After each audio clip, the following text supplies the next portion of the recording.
হরেক রকমের খাবার যেটি তৃপ্তি সহকারে খাওয়া যাবে এবং খেতে খেতে অনেক সময় প্রকৃতির মাঝে হারিয়ে যেতে হবে। প্রকৃতির বিভিন্ন বন্যপ্রাণী দেখা যাবে। ঠিক যেতে হলে যেতে হবে এমবি আলাস্কা, সুন্দরবনের অন্যতম জাহাজ এবং ট্যুর গাইড হিসেবে আমি আছি ট্রাভেলার আলামিন। আজকে আপনাদের আরও একটা ভিডিও নিয়ে হাজির হচ্ছি।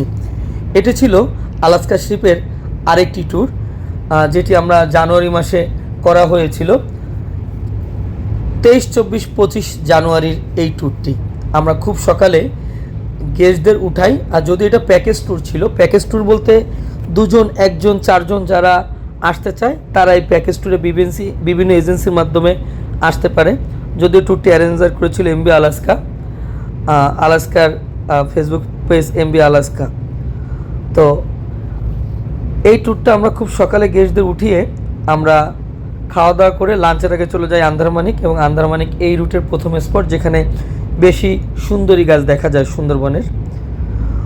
আমাদের গেস্টরা এখানে 40 মিনিটের মতো হাঁটাহাঁটি করে, প্রায় 1 ঘন্টার মতো অবস্থান করে পরে ফিরে আসে। আমাদের যাত্রা শুরু হয় পরবর্তী গন্তব্য কটকার উদ্দেশ্যে। কটকা যেতে হলে আমাদের প্রায় 6 থেকে 7 ঘন্টা জাহাজটি চালাতে হয় আন্দারমানিক থেকে, এবং পরের দিন সকালে আমরা কটকায় নামি। কটকা সাধারণত 2টা স্পট, একটা হচ্ছে জামতলা বিচ আর একটা হচ্ছে কটকা অফিস পার্ক।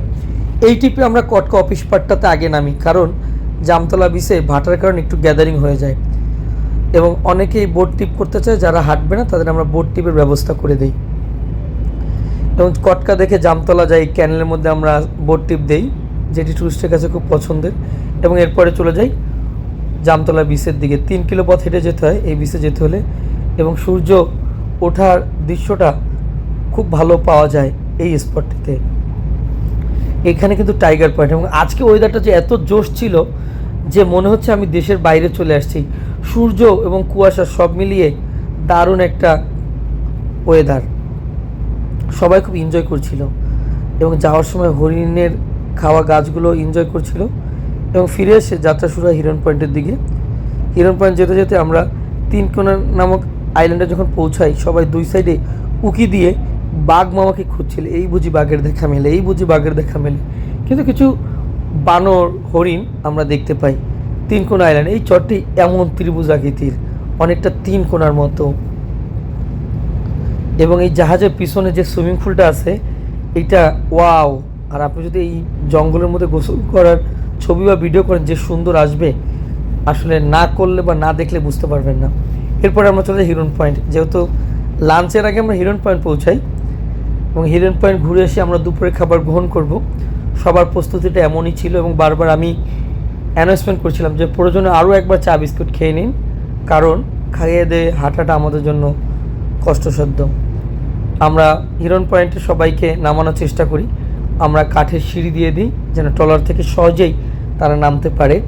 এবং এই হিরন পয়েন্টে নামতে হলে আপনার প্রায় 1.5 থেকে 2 কিলো হাঁটতে হবে, তার মধ্যে অনেকটা পথ বালির পথ। সবাই ছবি তোলা বা ভিডিও করার ব্যস্ত ছিল। কিছু মরা গাছ ছিল, কেওড়া গাছ তার ফাঁক দিয়ে যাচ্ছিল।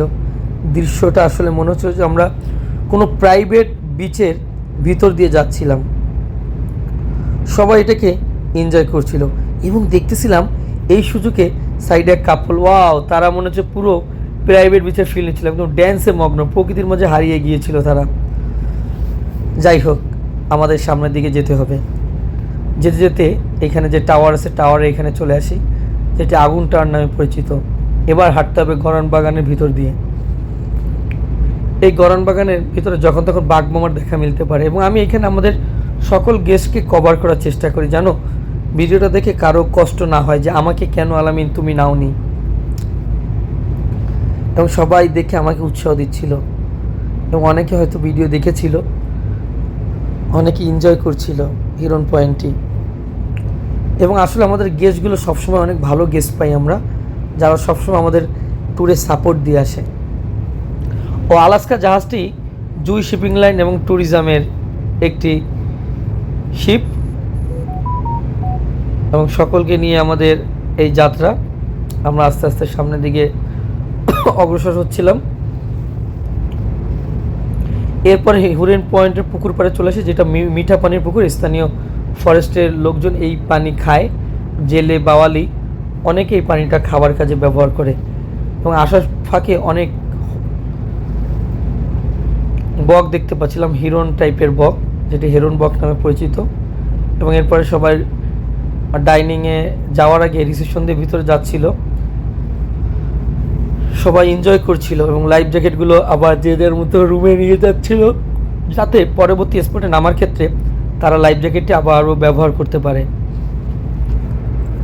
এবং এরপরে ডাইনিংয়ে চলে যায়, তারা দুপুরে খাবার গ্রহণ করে।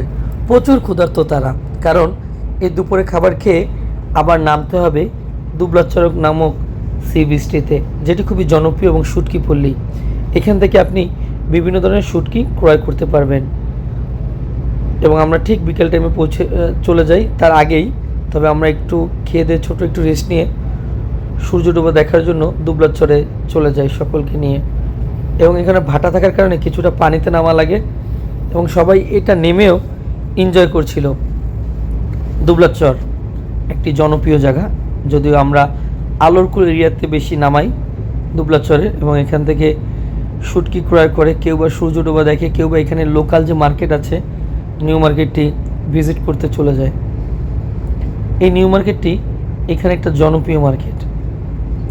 যারা 3 দিন 2 রাত সুন্দরবন ঘুরতে আসে, অনেকেই দুবলাচর আসলে এই ভিতরে প্রকৃতি খুঁজতে বা মানুষের কাছে বিভিন্ন ইনফরমেশন নেওয়ার জন্য তারা ঘুরে বেড়ায়, দেখতে পারে লাইভ বারবিকিউ। আমরা চলে আসি ডাইনিংয়ে এবং চলে রাতের খাবার প্রস্তুতি, বিভিন্ন রকমের মেনু, যেটা আপনারা অনেকেই জানেন আমাদের কী কী থাকে। এবং সবাই একটা একই সিরিয়াল মেনটেন্স করে খাবার গ্রহণ করছিল, যেটি আমাদের কাছে ভালো লাগতেছিল, যে মনে হচ্ছে যে সবাই ক্লাস করে আসছে, কখন কোথায় কিভাবে চলতে হবে তারা সবাই এইটা ফলো করছিল। হরেক রকম খাবার আড্ডা চলছিল ডাইনিংয়ে। এই ফাঁকে আমি কালকের অর্থাৎ পরবর্তী শেষের দিনের ট্যুর প্ল্যানটি গেস্টদের মাঝে শেয়ার করি, যেন তারা সুন্দরভাবে ট্যুরটি সম্পন্ন করতে পারে। এবং পরের দিন আমরা খাওয়া দাওয়া শেষ করে করমজলের আমি যেটি সুন্দরবনের সর্বশেষ স্পট রয়েছে কুমির প্রজনন কেন্দ্র, হরিণ প্রজনন কেন্দ্র এবং মানকি টেইল, যেখানে রোমিও এবং জুলিয়েট নামে 2টি বড় কুমির আছে। এবং সবচেয়ে ডেঞ্জারাস এখানে বানর উৎপাত অনেক অনেক বেশি। যারা আসবেন সাবধানের সাথে থাকবেন, কোনো রকম খাবার বা ব্যাগ বহন করবেন না, একটু ভুলের কারণে আপনি বানর আক্রমণ শিকার হতে পারেন। শিবে ফিরে এসে নাস্তা চলছে এবং যাত্রা শুরু হচ্ছে খুলনার দিকে।